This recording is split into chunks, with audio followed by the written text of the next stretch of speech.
All right, ladies and gentlemen, boys and girls, welcome back. It's me. It's just Dave, harmless Dave, talking about real music in real time for real people, just like you and just like me.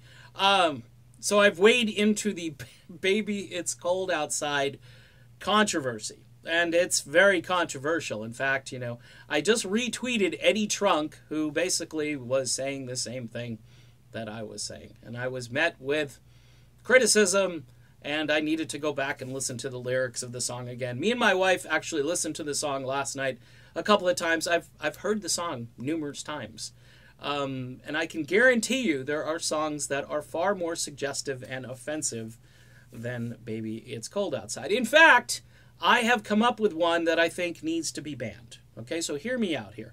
It's 1980, and things were a lot different back in 1980, but the song Escape, the Pina Colada song, as it's subtitled, by Rupert Holmes, went to #1. I remember Casey Kasem, 1980, I think it was April, announcing that it was the new #1 song. I was 15 years old, living on Cape Cod. I was excited about this. Why? Because the song itself actually mentions the Cape. It says, if you like making love at midnight, okay, in the dunes on the Cape. And I was like, wow, they just said Cape. Now, the song, of course, is about a guy who takes out a personal ad because his marriage is getting kind of stale, and he's looking to possibly cheat on his wife, which is just, I mean, right there is where you ban the song, okay? And it gets worse because, he talks about champagne, if you don't like, and everybody loves yoga these days, and he's talking about how if you're not into yoga, all right, all of these lyrics really are offensive when you listen to this song.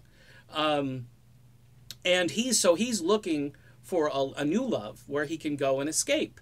Well, by the time they get to O'Malley's, he walks in and he sees his wife sitting there.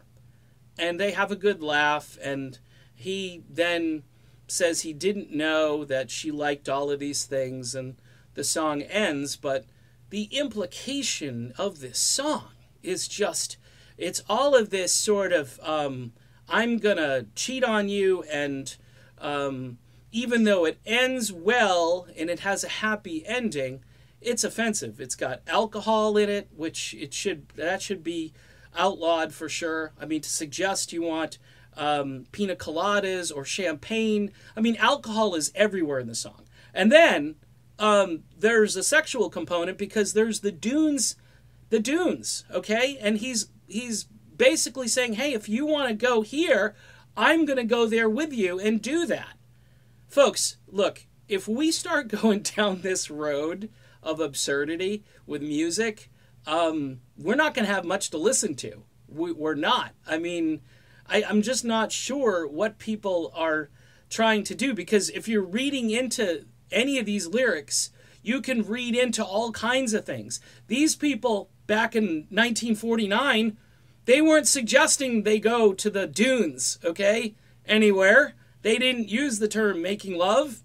They didn't do any of that. It was just all kind of playful, kind of suggestion, but nothing concrete, nothing lyrical where you could actually read it in print. So, by this standard, like I say, I think the Pina Colada song by Rupert Holmes should be banned. And maybe the song Him, too, because that talks about, pack of cigarettes there, and cigarettes are bad, and you can't have cigarettes in a tune. So, there you go. So, I'm done. That, again, trying to illustrate absurdity by being a little bit absurd. See you soon.